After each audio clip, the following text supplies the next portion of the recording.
मैं देवेंद्र पटेल पिछले कई वर्षों से शिक्षण कार्य में संलग्न हूँ। अनेक परेशानियों के चलते कई बार विद्यार्थी अध्यापकों के समक्ष शिक्षा लेने के लिए उपस्थित नहीं हो पाते हैं।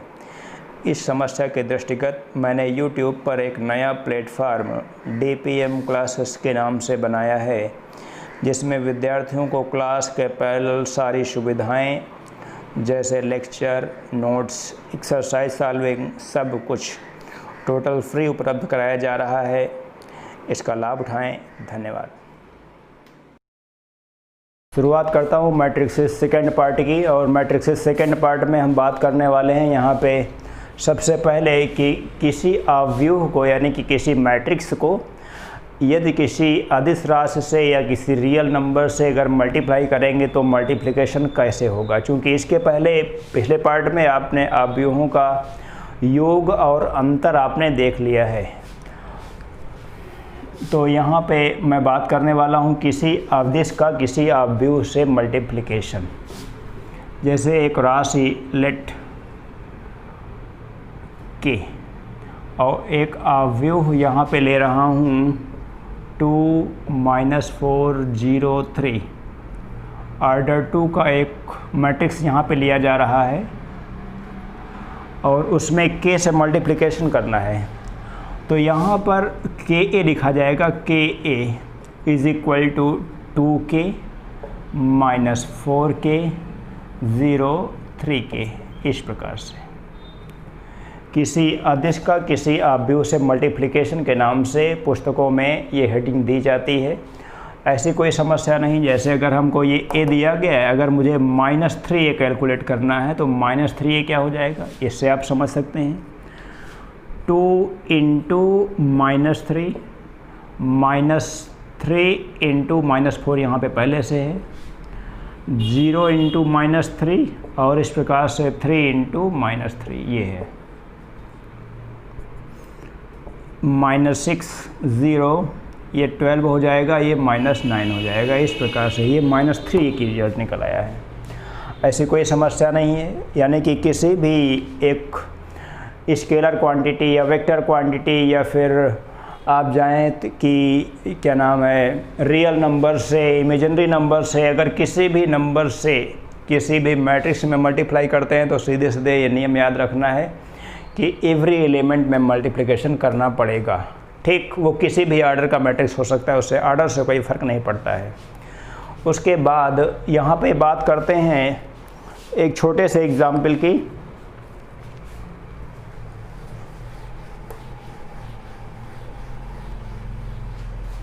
जैसे अगर कह दिया जाए विद्यार्थी को कि आपको इस प्रकार से कैलकुलेट करना है 2A - 3B, इसका मान निकालना है और अवयव A और B यहाँ पे दे रखा है आपको। तो इसका मतलब आपको 2A निकालना होगा, 3B निकालना होगा। उसके बाद जैसे अवयवों का सब्ट्रैक्शन यानी कि मैट्रिक्स सब्ट्रैक्शन आपको जो रूल बताए गए हैं उसी के अकॉर्डिंग फटाफट सॉल्व कर सकते हैं। ऐसी कोई समस्या नहीं है। जो हमारा एक महत्वपूर्ण टॉपिक यहाँ पे आ रहा है वो आ रहा है multiplication of matrixes. Most important topic है हमारे पास ये।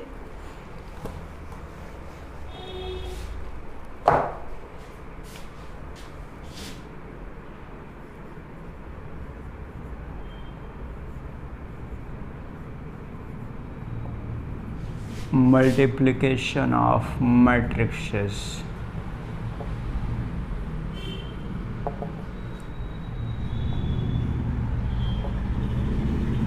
ध्यान में रखना है कि मल्टीप्लिकेशन ऑफ 2 मैट्रिक्सेस भी यहाँ पे लिखा जा सकता है, क्योंकि एक साथ केवल और केवल 2 मैट्रिक्सेस का ही मल्टीप्लिकेशन किया जा सकता है। और उसका मल्टीप्लिकेशन का रूल यहाँ पे क्या है मैं पूर्ण रूप से लिखना चाहता हूँ। यदि 2 दिए गए अवयव A व B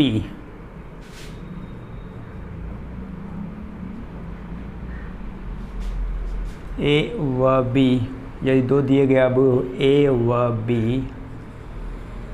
हैं तो इनका गुणन पूर्ण रूप से लिखूँगा यहाँ पे, इनका गुणन ए बी केवल तभी संभव है जबकि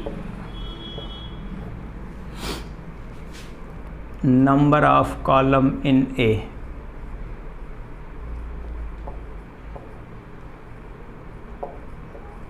is equal to number of rows in B. इस चीज़ को आप समझना है। इसको मैं इस प्रकार से ब्रैकेट में बंद कर रहा हूँ। यदि दो दिए गए अवयव ए व बी हैं तो इनका गुणन ए बी केवल तभी संभव है जबकि number of columns in A is equal to number of rows in B.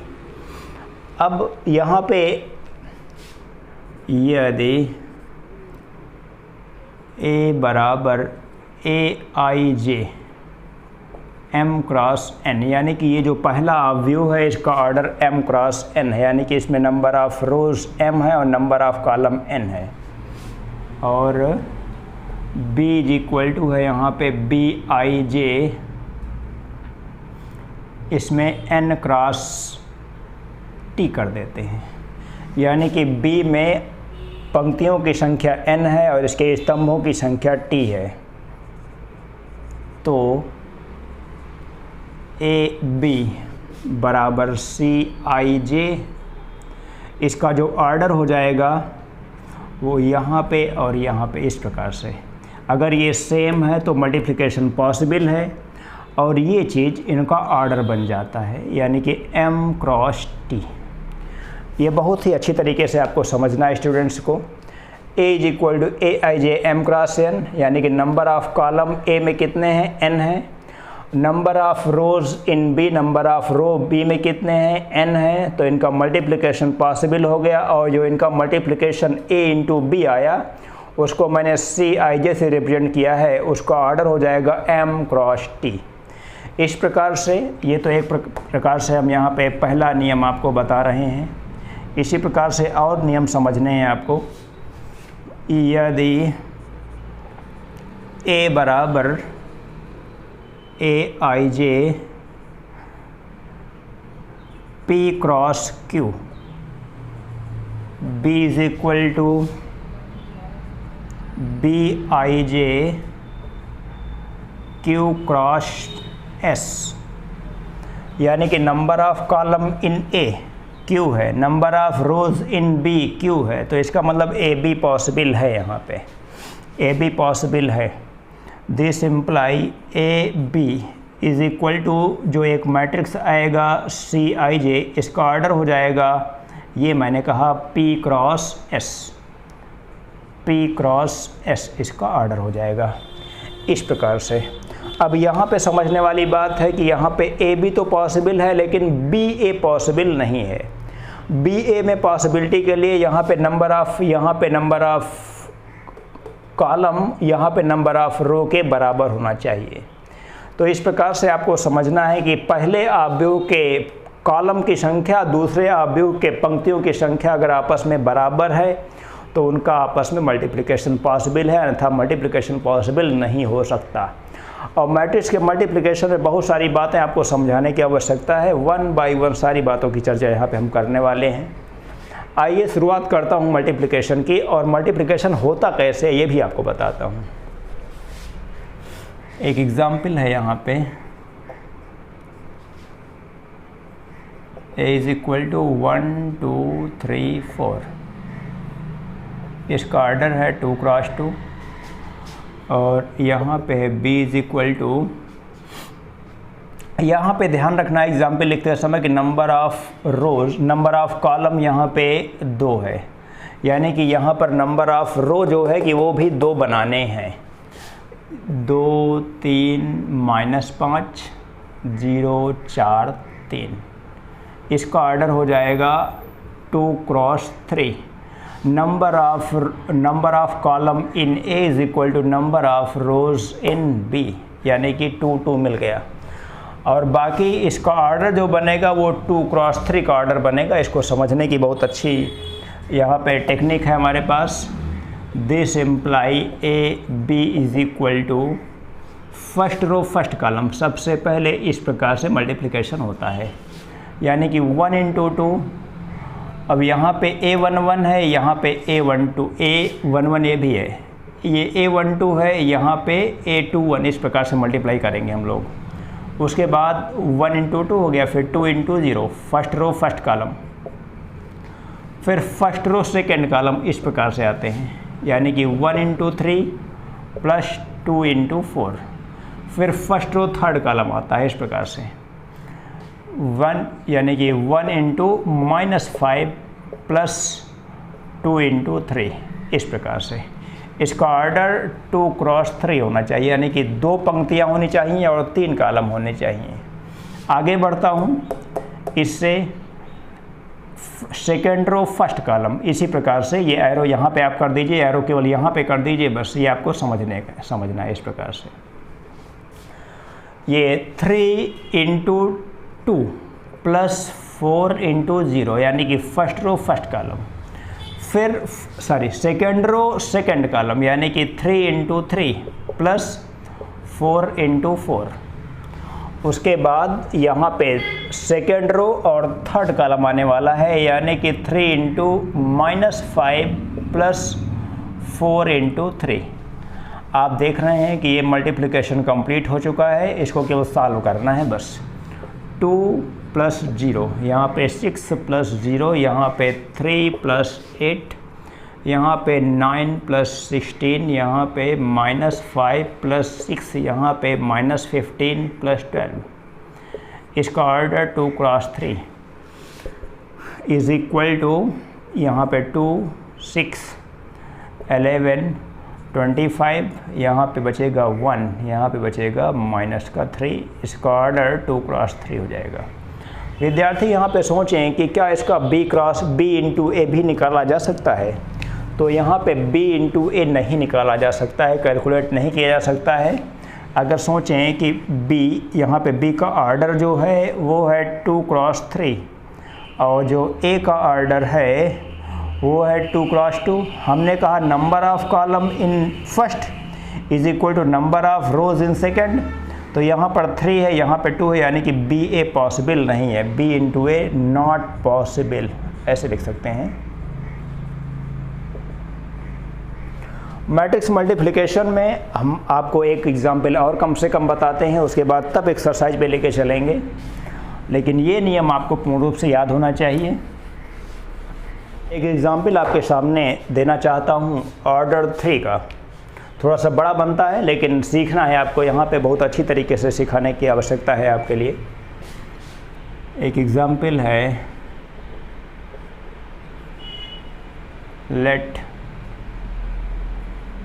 a is equal to 0, -1, 2, 2, 0, 4, 3, 2, 1, इस प्रकार से है। इसका ऑर्डर 3 क्रॉस 3 है। B यहाँ पे ले रहा हूँ। आपको ध्यान में रखना है, जब एग्जाम्पल मैं अपने आप से ले रहा हूँ तो नंबर ऑफ़ कॉलम यहाँ पे 3 है, तो इसका मतलब नंबर ऑफ़ रो यहाँ पे 3 होने आवश्यक हैं। नंबर ऑफ़ रो 3 होने आवश्यक हैं। इसका मतलब जैसे मैं अगर यहाँ पे कर दूँ -2, -4, -1, इसका भी मैट्रिक्स मल्टीप्लिकेशन निकाला जा सकता है। इसका ऑर्डर है यहाँ पे 3 cross 1।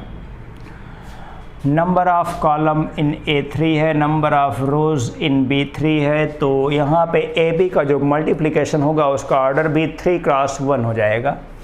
This imply AB is equal to first row first column, इस प्रकार से, यानी कि 0 into -2 plus 2 into -4 plus 3 into -1, first row first column हो गया। यहाँ पे फर्स्ट रो फर्स्ट कॉलम का मतलब A11, इस प्रकार से। इसके बाद मैं ले रहा हूँ यहाँ पे फर्स्ट रो सेकेंड कॉलम, यानी कि A12 की जगह पे लिखा जाएगा अब जो आने वाला है, ऐसे। इसको बताएं, -1 into -2 plus 0 into -4 plus 2 into -1। अब की बार थर्ड रो फर्स्ट कॉलम यानी थर्ड रो फर्स्ट कॉलम आने वाला है। थर्ड रो फर्स्ट कॉलम का मतलब यहाँ पे थर्ड रो फर्स्ट कॉलम का मतलब A31 आएगा। इसको इससे सॉल्व करना है आपकी बार। तो 2 into -2 plus 4 into -4 plus 1 into -1। इसका ऑर्डर आप देख रहे हैं कि क्या बनने वाला है। पहले सॉल्व कर लें। ये 0 -8 -3 2 प्लस 0 -2 -4 -16 -1 और सॉल्व करें। यहाँ पे ये -11, यहाँ पे 0 और यहाँ पे आ रहा है यहाँ पे -21। इस प्रकार से इसका ऑर्डर 3x1 जो आपको पहले से मालूम था कि इसका ऑर्डर 3x1 ही बनेगा। तो ये मैट्रिक्स मल्टीप्लिकेशन के रूल हैं। ऐसी कोई समस्या नहीं है, आप लोग बहुत आसान तरीके से इनको सीख सकते हैं। विद्यार्थियों को ये समस्या आती तो सीधे कमेंट बॉक्स में बताएं, मैं दोबारा फिर से बता दिया करूँगा। अब सीधे बात करूँगा मैं यहाँ पे एक्सरसाइज की। तो एक्सरसाइज में कुछ इस प्रकार के क्वेश्चन दिए गए हैं, जैसे एक्सरसाइज 3A डॉक्टर हर्षरूप शर्मा की बुक का है। मैं कुछ क्वेश्चंस यहाँ पर जानकारी में हैं तो बिना बुक देखे ही मैं बता सकता हूँ। यहाँ पे जैसे क्वेश्चन दिया जाता है इस प्रकार से, कोई भी क्वेश्चन हो सकता है, उसका तीसरा चौथा जो भी हो।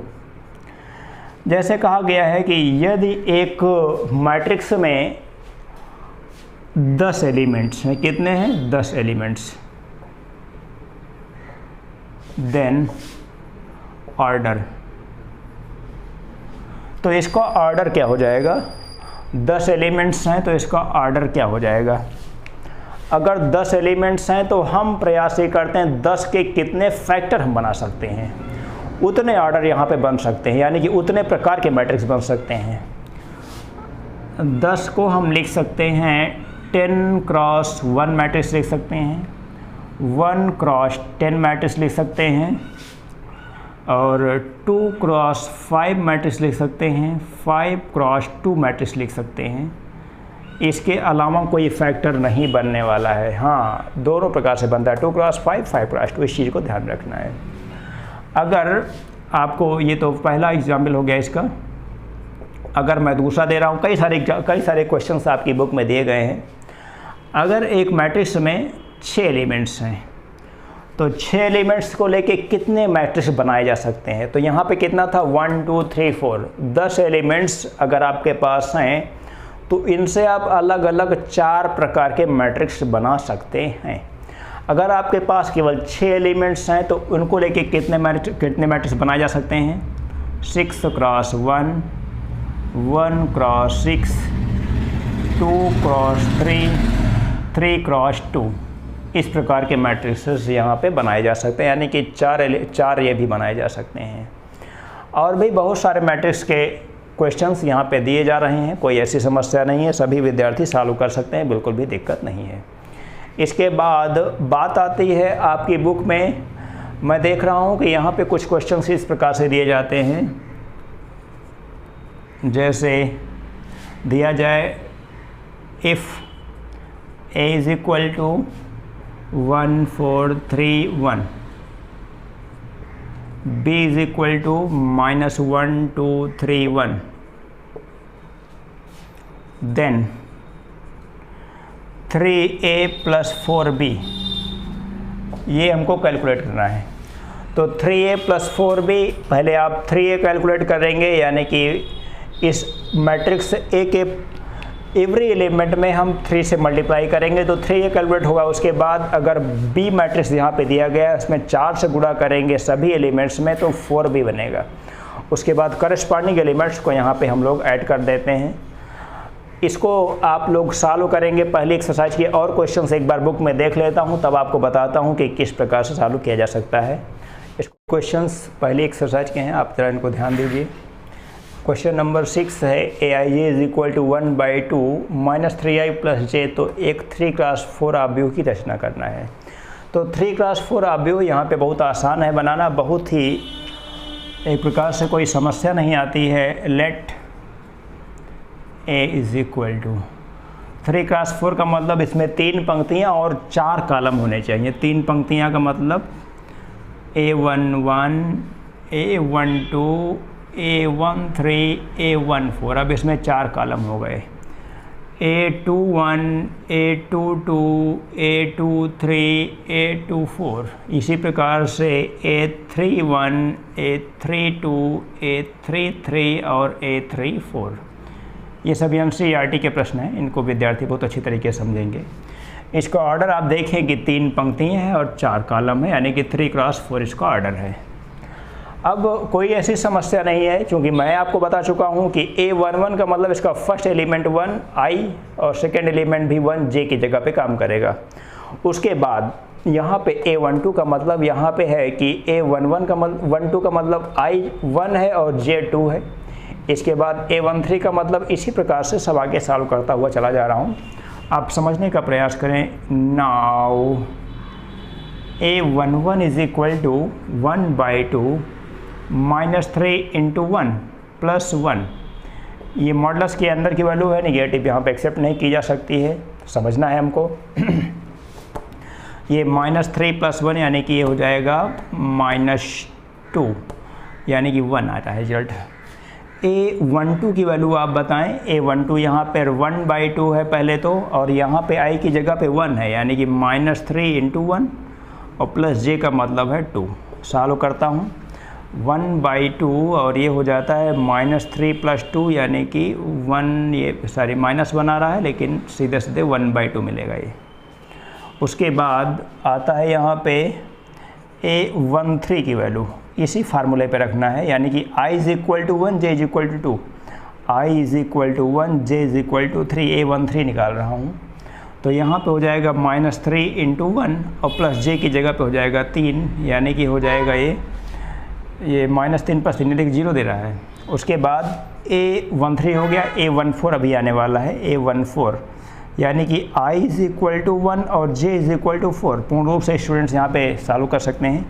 इज इक्वल टू 1/2 सॉल्व करना है, -3 × I की वैल्यू है यहाँ पे 1 प्लस J का मान है 4।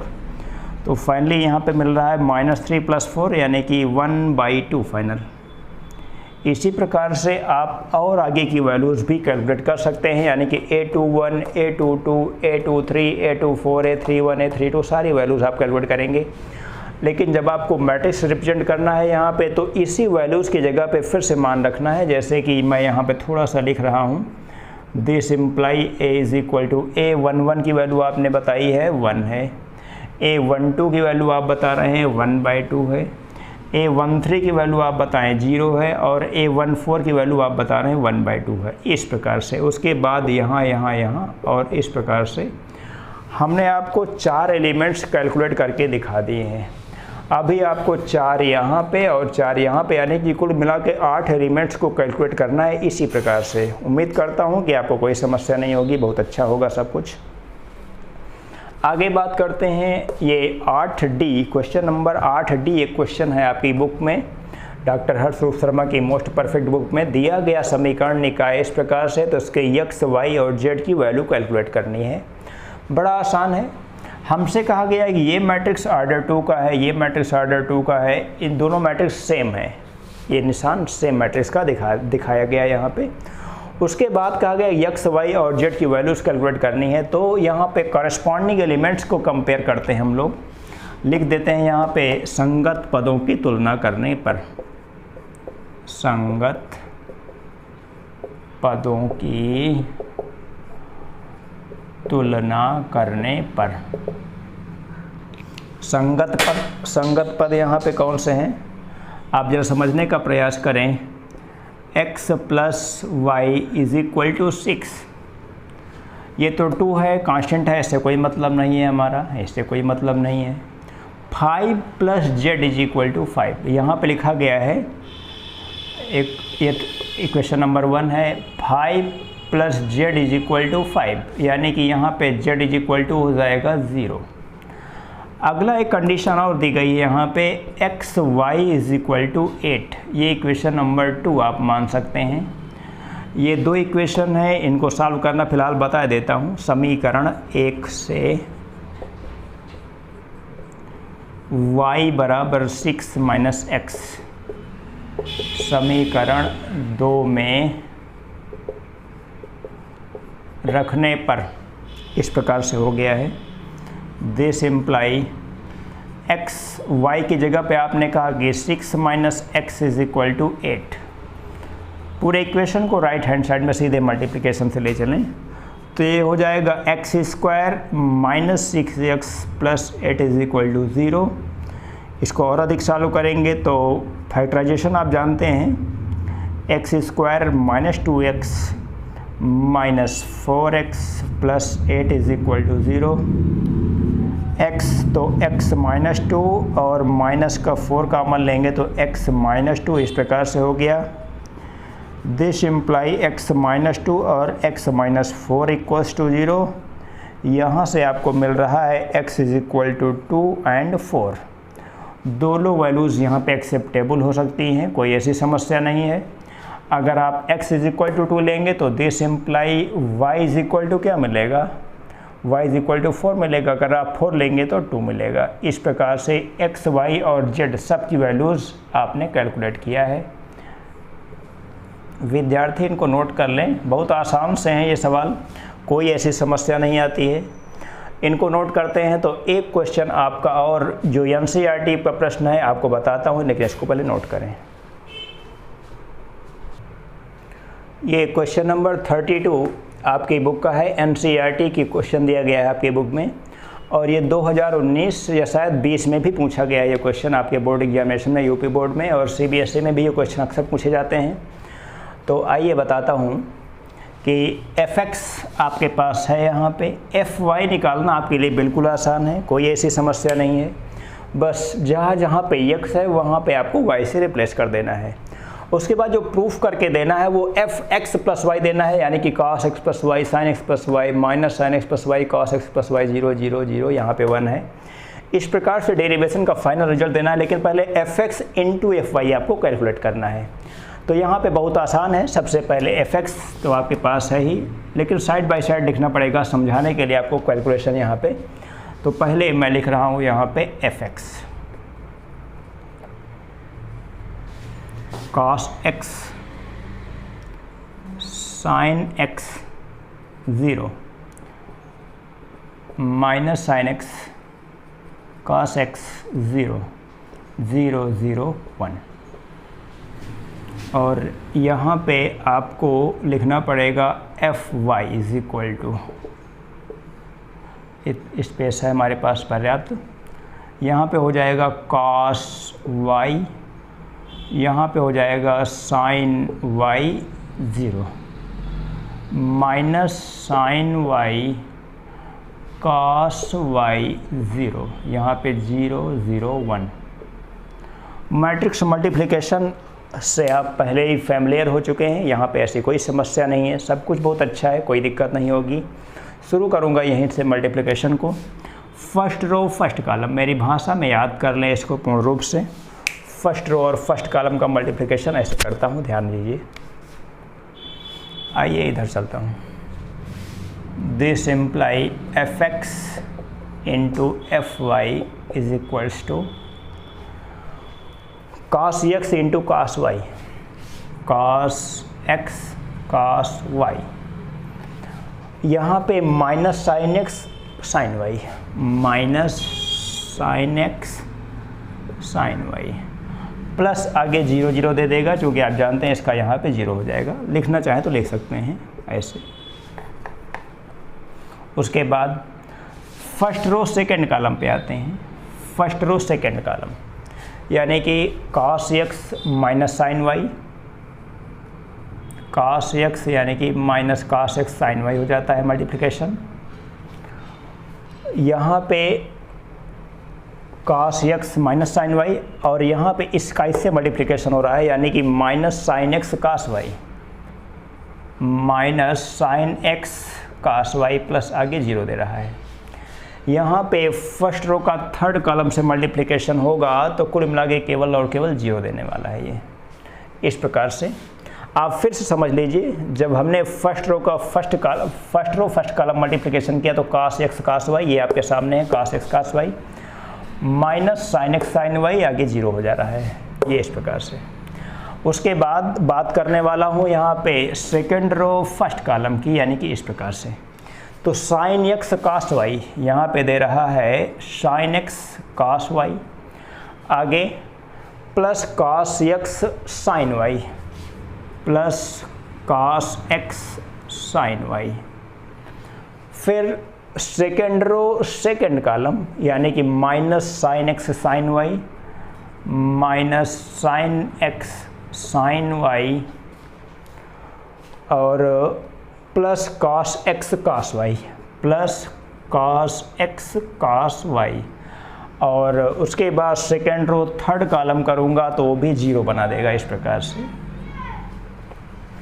उसके बाद आते हैं हम लोग थर्ड रो फर्स्ट कॉलम पर, ये 0 दे देगा। फिर थर्ड रो सेकंड कॉलम भी पूर्ण रूप से आप देख रहे हैं 0 दे देगा। फिर थर्ड रो थर्ड कॉलम भी 1 दे रहा है, यहाँ पे 1। ये ब्लैक और ब्लू थोड़ा सा समझने का प्रयास करें विद्यार्थी, कोई समस्या नहीं होगी। इज इक्वल टू यहाँ पे क्या हो रहा है cos a cos b minus sin a sin b, यानी कि ये हो जाएगा cos x plus y sin a cos b plus cos a sin b, यानी कि यहाँ पे हो रहा है sin x प्लस y का फार्मूला। यहाँ पे 0 पहले से दिख रहा है, यहाँ पे माइनस कॉमन लेने के बाद sin a cos b यानी कि sin x प्लस y का फार्मूला यहाँ पे क्रिएट हो रहा है माइनस कॉमन लेने के बाद, minus sin x plus y। यहाँ पे देख रहा हूँ cos a cos b minus sin a sin b, यानी कि ये हो जाएगा cos x plus y, cos x plus y। यहाँ पे 0 पहले से है 0 0 1। यही किसके बराबर हो जाएगा? आप जानते हैं कि मैंने पहले से बता रखा आपको, यही f x प्लस y के बराबर है। क्योंकि f x प्लस y के लिए आपको कोई अतिरिक्त कैलकुलेशन की आवश्यकता यहाँ पे नहीं है, सीधे यहीं से आप f x plus y cos x plus y sin x plus y यानी कि x को x प्लस y से आपको रिप्लेस कर देना है, बाकी कोई समस्या नहीं है। मोस्ट इम्पॉर्टेंट क्वेश्चन है, इसको कंप्लीट करें। इसके बाद हमारा थर्ड पार्ट आने वाला है, और थर्ड पार्ट में आने से पहले सबसे पहले हम आपको बताने वाले हैं ये transpose matrix, symmetric matrix, skew symmetric matrix और भी मैट्रिक्सेस की कुछ विशेष प्रॉपर्टीज़। तो मतलब ये है कि अगला पार्ट भी आपके लिए मोस्ट इम्पॉर्टेंट पार्ट होगा। Thank you. ओके।